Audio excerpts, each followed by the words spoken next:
Why do we celebrate Halloween? Well, I guess, why not? But how did it all start? And how did we get it down to just costumes and candy? I'm Larry Fedoruk, and this is Later That Same Life.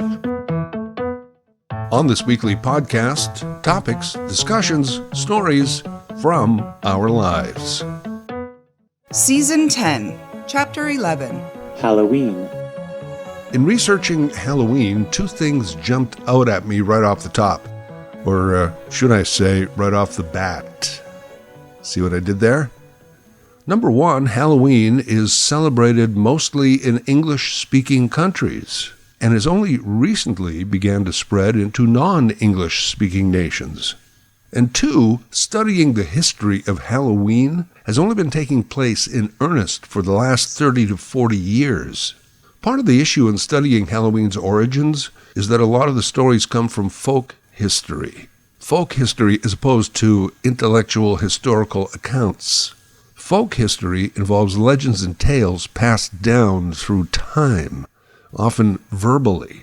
And we all know how details of a story can change in the retelling. Why do we observe, celebrate, or otherwise recognize Halloween and in the manner that we do? We, humans, tend to mark a lot of special days on a calendar, perhaps as a way to relieve the boredom and drudgery of our everyday lives. Something to look forward to. Other than personal birthdays and anniversaries, well, hold on, a birthday is actually just an anniversary, and we do like to mark those anniversaries: birth, marriage, the day you met, the day you started a new job, the day you moved into your house. And we celebrate all these anniversaries on different levels based on their importance to our lives. And of course, you not only have to celebrate your own anniversaries, you have to celebrate those of the people close to you. Your birthday is a celebration, your friend's birthday, a burden. So other than birthdays and anniversaries, a lot of our observances are based on our religion.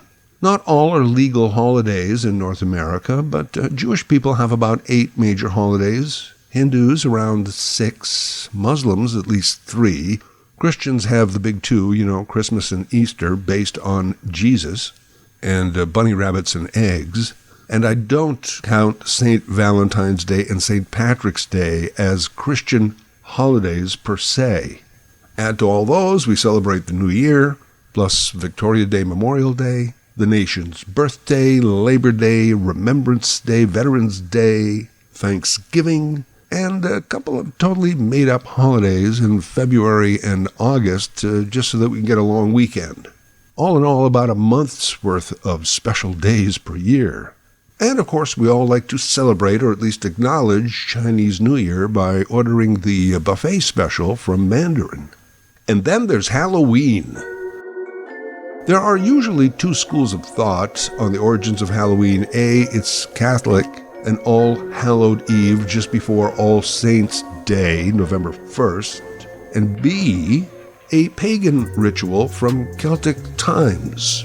Both are correct, based again on folk history. Here's how it goes. The date, October 31st, and the darker nature of Halloween can, in fact, be traced back a couple of thousand years to the Celtics. Today, when we say Celtic, we think mainly of Ireland and Scotland. But back then, the Celtic nation included almost all settled lands north of the Roman Empire.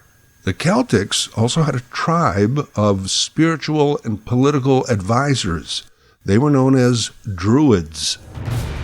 Druids not only advised Celtic royalty, but generally they were in charge of dirty deeds done dirt cheap. Druids and Celts were pagans. They believed in many deities. They believed in an afterlife, which they called the Land of Summer. In Celtic, it was known as Samhain.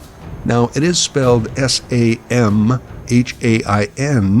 but it's pronounced Samhain. They also had a circular calendar and designated midnight October 31st as the end of seasonal summer, at which time a portal also opened to the Land of Summer afterlife. On that evening, there would be a mix of mortals with spirits, both good and evil, jumping in and out of either world. The mortals often donned disguises so as not to be tricked by the spirits. Sometimes the mortals tricked each other and blamed the spirits. A large bonfire raged to ward off the evildoers. Some of the Celts even created lanterns out of hollowed-out gourds. Perhaps the first man to do so was named Jacko. I don't know. History isn't exactly clear on that one. At the same time, on this evening, there was celebration, for it was also harvest time. Food and drink aplenty. The royal rulers required the common folk to travel to the fire, pay their share of the annual tax, and they used the night to take a census. Young people often looked for a suitable mate. It was quite the single scene, apparently, and sometimes there would be music and sports. You get the picture. Even if you took all the deities and the afterlife and the evil spirits out of the equation, it was still a must-attend, can't-miss party of the year. And this went on for centuries. Eventually, the Keltoi, as Caesar might call the Celts, were defeated by the Romans and the Slavs and the Huns. Hi, Hun, I'm home. And around that time, July and August were added to the calendar. That was in honor of Julius and Augustus Caesar.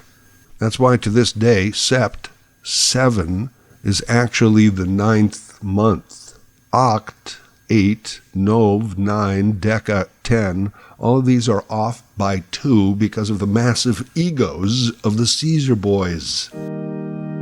Shortly after the defeat of the Celts, there was a rise of Catholicism in Northern Europe. This didn't happen overnight. We're talking approximately the years 300 to 600. Catholics, under powerful popes, had a policy in the day where when they took over a region, they didn't just destroy all the pagan buildings, symbols, or traditions. Rather, they just took them and made them, well, more Catholic. For example, if they came across a pagan structure, they didn't burn it to the ground. They simply removed all the pagan symbols and put up a cross and an altar. Bang! We got a church. See you Sunday. Bring cash. It was the same with this pagan ritual of October 31st. Catholics said, okay, instead of warding off evil spirits from the afterlife, why don't we have an All Saints' Day, November 1st, and then an All Souls' Day on November 2nd, and we'll make October 31st an All Hallowed Eve. Pope Gregory rubber-stamped that new calendar, which we still use today, and said our Catholic non-pagan goal will be to honor all of the saints and pray for all the souls that are trapped in purgatory. By the way, purgatory is an interesting Catholic concept. I grew up with it. You got your heaven, eternal peace and happiness, your hell, eternal suffering, and your purgatory, which was neither heaven nor hell, but a nothingness, a void, a vacuum, kind of like a George Clooney film. By my understanding of purgatory, you went there in the afterlife if you weren't quite good enough for heaven, but not really bad enough for hell. If you went to purgatory and you were still a dick, you could get demoted to hell, but also, if you went there and you were good, and you earned enough air miles or aeroplan points or something, you could eventually get out and be moved up to heaven. Part of that, though, required a lot of people back on earth praying for you. So Catholics said, let's have a day for that, All Souls Day. It'll come after All Saints Day and be preceded by All Hallowed Eve. It was over those years that the Celtic culture was relegated mostly to Ireland and Scotland. St. Patrick, though not actually Irish, became the patron saint, and he was kind of a middleman between Catholicism and Celtic tradition. All Hallowed Eve was supposed to be the start of prayer, but damn, that bonfire night was fun too. We'd wear costumes, we'd celebrate the harvest, maybe meet someone for a date, knock back a few beverages. That was hard to give up. In those times, children began to do something called souling. Souling was the practice of going door to door and begging for alms, treats, anything a household could afford to give the less fortunate. Help out these little imps and tykes. Sounds very trick-or-treat, doesn't it? But this practice of souling was supposed to be for every religious holiday. Every religious holiday asked that you try and help the poor and the needy. Give what you can. And kids were the best ones to go house to house. I mean, chances are you'd give something to a wide-eyed child as opposed to an unshaven, crusty serf. So to recap, there was Samhain, the land of summer, the Celtic October 31st Eve of disguises, spirits, and celebration. It was Catholicized to an extent, kids door to door, and this became a tradition that lasted hundreds and hundreds of years in Ireland, Scotland, some of England. Let's add a couple of things here to the development of Halloween as we know it. First, a group of mostly English pissed-off Protestants decided to cross the sea and form a new England. As they colonized the New World, pasted together a constitution, and started a harvest festival known as Thanksgiving, they rejected most things Catholic, including an All Hallowed Eve. But early in their American history, back in Ireland, there was a potato famine, and suddenly America saw a huge influx of Irish Catholics trying to get to a better place. And they brought with them this Celtic observance. Yes, it was a mix of holy prayer, but a great bonfire party. Secondly, right around this time, back home in the old country, there was the rise of Victorian-era dark horror literature. Mary Shelley had written and published Frankenstein. Bram Stoker, an Irishman, a few years later penned Dracula. These dark stories of evil among us were then easily associated with that dark night, the Celtic Halloween. This dark literature was also brought to America and became very popular. I'm skipping ahead here quite quickly for the sake of expediency, but from those days, the mid-1800s, to say the 1960s, we saw the massive expansion of the industrial age, the invention of cinema and then mass media, the birth of the suburbs, disposable income, increased consumerism, and we took those little traditions of costumes, souling, and celebration to what it is now, this high retail holiday known as Halloween. The little devils, the Draculas, the ghosts, the goblins, proudly carrying on a pagan Catholic, mostly pagan, tradition, and loving it. For kids, it's the greatest night of the year. I mean, kids would dress up, pretend, and eat candy 24/7, if they were allowed. And on this one night, they are. As kids, we loved it so much that as adults, we insist our kids have the same experience. And we also organize and attend adult costume parties with food and drink aplenty. There's a lot of things you may have to give up because you're not a kid anymore, but Halloween is not going to be one of them. It's a retail holiday. That's how the Western world works. If we can take any little day, observance, celebration, and commercialize it, we'll do it. In North America, Halloween is a $12 billion annual industry. It's retail. I can mark the passage of time by the end aisle display at my supermarket or by the first half of aisle 1 of my pharmacy. If I walk in and it's all Halloween candy, I know that it must be August. If it's all Christmas stuff, I know that it must be Halloween. You know, retail has to stay ahead of the curve. As a kid, I too loved Halloween. With my mom's help, I won Best Costume at the school 3 years in a row. Of course, you can't do that today. There's no best. Everyone is good. You're all winners. And also my childhood and Halloween history involves growing up in Saskatchewan. By trick-or-treat night, we often already had 3 feet of snow. Didn't matter what you were for Halloween. Say, what are you dressed up as, little boy? I'm a spaceman in a parka. I'm a vampire in a parka. I'm Superman in a parka. As a parent, I did my Halloween duty, made sure my kids had costumes, took them out trick-or-treating. I even decorated the yard a little bit. I was never that ridiculous dad who overdid the entire property. There's at least one in every neighborhood. One year I was at a Home Depot and I saw this 15-foot-long, 8-foot-high, complete skeleton of a T-Rex. It was for Halloween for the front yard. $400. That year I just bought some orange garbage bags that had a jack-o'-lantern face on them, and I filled them full of leaves. You know, with costumes, decorations, and the candy you buy to hand out, compared to what your kids bring home, you never break even. After all that, as an adult, I never really embraced Halloween again. For years, I would mark Halloween by driving home from work at 3 miles an hour, just in case kids would be dashing out onto the street. These days in my building, the super takes care of all the trick-or-treating in the lobby, so I don't even have kids coming to the door. I'm fine with that. It must be tough to be a parent these days. What can you dress your kid as? When we were young, as guys, our favorite costume was hobo. Oh, no, sorry, you can't be that today, because you're making fun of the homeless. The inadequately housed. Say, what are you dressed up as, little boy?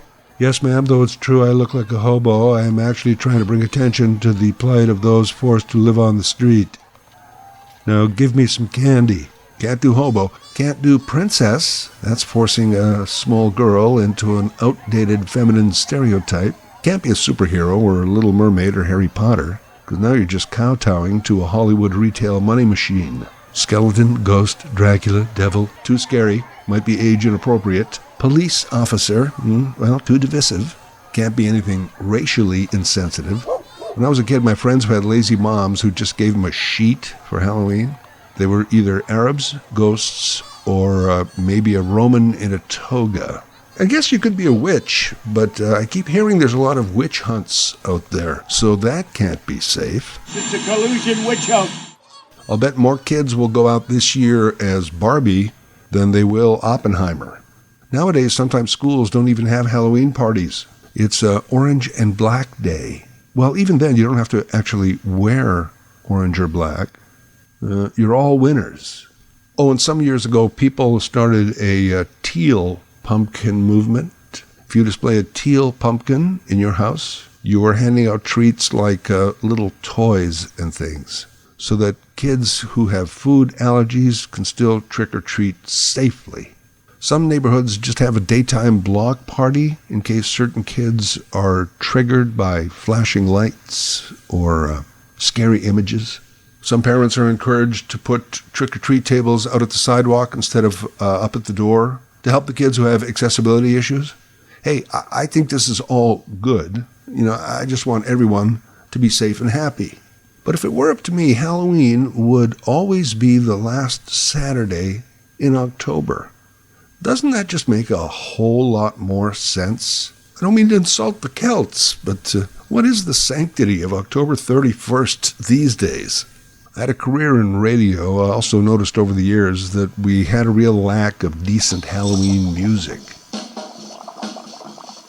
For years, all we had was Monster Mash by Bobby Boris Pickett. Of course, in 1982, Michael Jackson came out with Thriller. But where are we these days on Michael Jackson? Is he canceled? Not canceled? I have no idea. Interesting, though, that he may have saved his career by dying. I mean, if he was still alive, he might be canceled. But as a dead pedophile, that almost fits right in with this whole scary monster Halloween theme. Yeah, you don't have those easy rock stations going all Halloween music for the month of October, do you? Monster Mash, Thriller, Superstition, Werewolves of London, and then anything by the Zombies or the Smashing Pumpkins. It's really not much of a playlist. No shortage of scary movies, though, is there? They usually play wall-to-wall during the month of October.